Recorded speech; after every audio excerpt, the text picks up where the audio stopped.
Getty Images. The Brandon Cooks trade this week was a shocker. While trade rumors had been flying around the Patriots, many assumed tight end Rob Gronkowski, not Cooks, would be the star traded. However, the return certainly eased some of the surprise for Pats fans.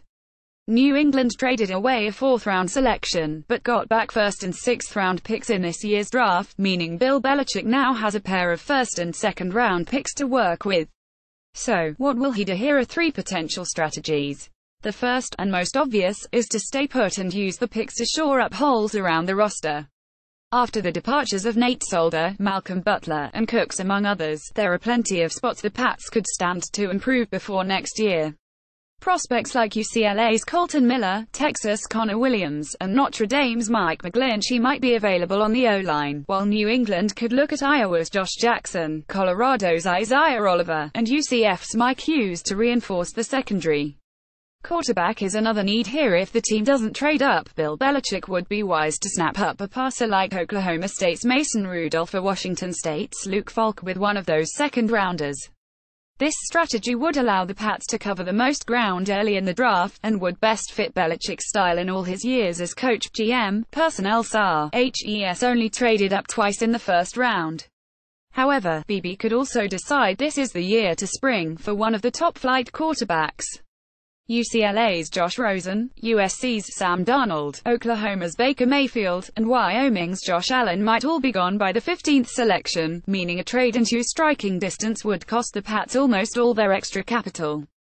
However, some reports have already linked Mayfield to New England, and there's certainly some solid thinking behind paying a premium for a premium talent. Tom Brady is in uncharted waters at age 41, and even if he manages to continue playing so well for 4 more years, New England could still probably trade away their selection for an equally high return.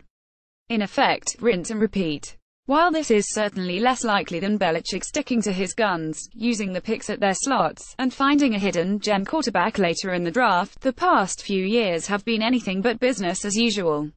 A trade-up is definitely in the realm of possibility. Most unlikely of all, the Pats could trade those picks away for a current star.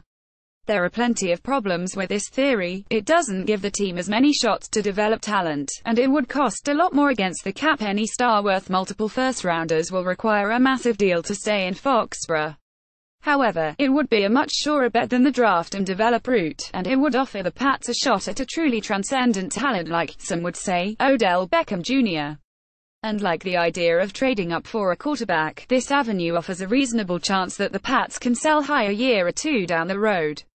If the Brandon Cooks deals were any indication, Bill Belichick is one of the best GMs in the league at extracting value out of stars and then recouping all his investment without having to dish out any mega deals. Unlikely certainly. This is the most out there of the three options by far. But once again, certainly possible.